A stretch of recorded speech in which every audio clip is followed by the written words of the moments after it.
इस समय जो कटरा की स्थिति है उस पर बात करने के लिए हमारे साथ मौजूद हैं डीपीएपी के प्रोविंशियल प्रेसिडेंट पूर्व कैबिनेट मंत्री जुगल किशोर जी।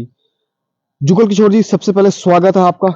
जय माता की। शी जी, आपका भी बहुत बहुत शुक्रिया, आपने पकड़ लिया। सर, इस समय जो कटरा की स्थिति है, गंडोला एक्सप्रेस वे और न्यू बस स्टैंड, क्या कहेंगे इसके ऊपर कटरा की स्थिति को लेकर इस समय? क्योंकि व्यापारियों के बारे में कुछ सोचा नहीं जा रहा है।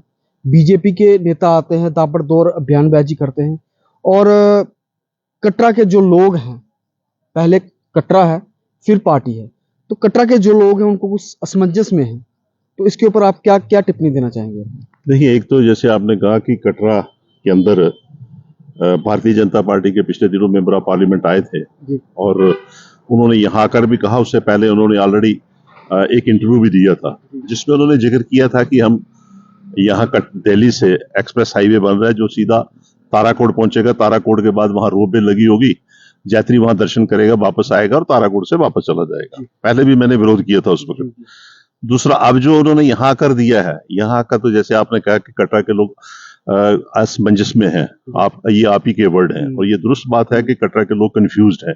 कंफ्यूज इसलिए हैं कि हमारा सारा जो कारोबार कटरा के अंदर और कोई बिजनेस नहीं है। कटरा का जो सारा बिजनेस है, चाहे वो लोअर लेबर काम करने वाली घोड़ा पिट्ठू वाला है, चाहे आप रूट में देख लीजिए, जो जितना भी हमारा रूट है वैष्णो देवी का, जो रिलीजियस रूट्स है, वो सारा उसी यात्रा पे और उसी रूट्स पे जो यात्रा जाती है तो उसी पे ये सारा कारोबार है।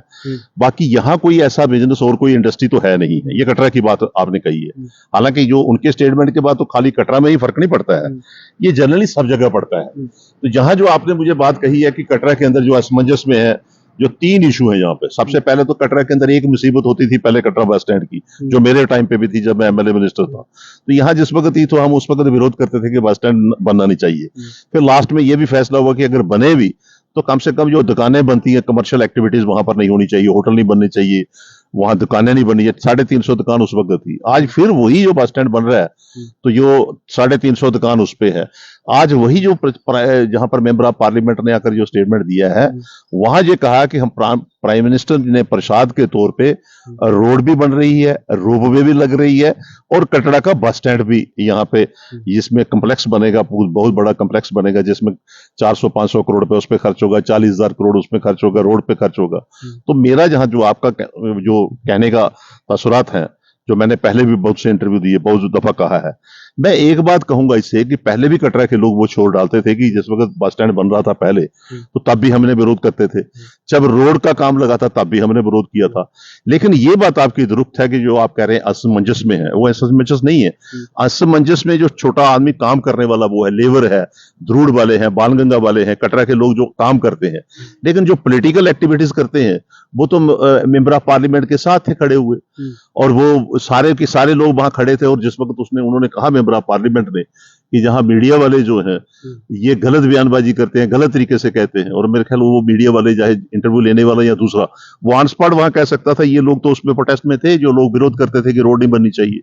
और सबसे जो ज्यादा खतरनाक जो है ट्रैक, जो रोड टच कर रही है ताराकोट के अंदर, जबकि दिल्ली एक्सप्रेस हाईवे कटरा तक है, दिल्ली से कटरा तक, और वो एक्सप्रेस हाईवे जो नुकसान करता है वो उन्होंने कटरा के बजाय उसको ताराकोट में ले गए, जहां से रोपवे का शुरू हो रहा है। पहले कुछ हद तक हम श्राइन बोर्ड का विरोध करते थे कि ये रोपवे सिर्फ श्राइन बोर्ड लगा रहा है, तो हम विरोध करते थे, आज भी हम करते हैं।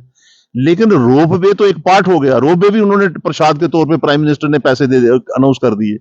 और दूसरा जो रोड वहां टच कर रही है वो कटरा को छोड़कर सीधा ताराकोट कर रही है, और यात्री जो आएगा सीधा ऊपर चला जाएगा, वापस आ जाएगा, दर्शन करके चला जाएगा।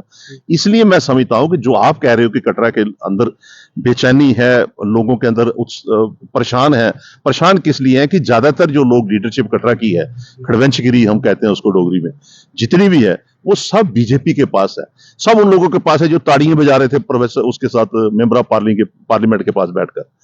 सब वो लोग, ये 2 साल के, क्योंकि इसका वो पहले वाला काम नहीं है। बस स्टैंड का काम शुरू होगा 2 साल में कंप्लीट हो जाएगा, रोड का काम शुरू होगा 2 साल में शुरू हो जाएगा, रोपवे का शुरू होगा 2 साल। ये सारे दो मुख्तर आपके पास 2 साल है। और इन 2 सालों के बाद जो ताड़ियां बजाने वाले थे, जो वहां मीटिंग के अंदर बैठे हुए थे, जितने भी लोग वहां, हमने क्लिप देखी मैंने, एक दो ऑन स्पॉट था, एक पीछे बैठे हुए थे, जितने भी लोग यहां भी सुन रहे हैं, जो भी लोग इस वक्त देख रहे हैं, जो उनके क्लिप सुन रहे हैं, उनकी बातें सुन रहे हैं, मैं यहां तक समझ रहा हूं बीआरटी में वही लोग थे। और वो लोग वो थे जो हमें एक टाइम पे आगे चलाते थे। हमारी सेंटर में सरकार होती थी, चाहे मैं हूं, सरदार लाल जी है। मैं कई दफा सरदार लाल जी के लिए सोचता हूं कि सरदार लाल जी जिस वक्त प्रोटेस्ट करते थे, उनकी तो कोई दुकान ही नहीं थी, लेकिन वो कटरा के लिए कंट्रीब्यूशन थी उनकी।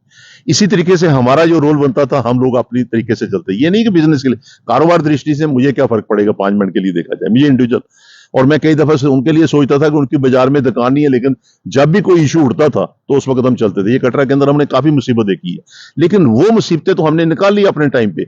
अब जो नई जनरेशन आई है, जो सोचते हैं कि हमारे होटल है, दुकानें हैं, बाजार में सब कुछ है, ये सबका वहीं का वहीं पड़ा रहेगा। जिस वक्त वो प्रसाद आएगा ना, यहाँ पर जो प्रसाद वो दे रहे हैं 3 चीजें, जिसमें कटरा बस स्टैंड के अंदर 350 दुकान बनी होगी।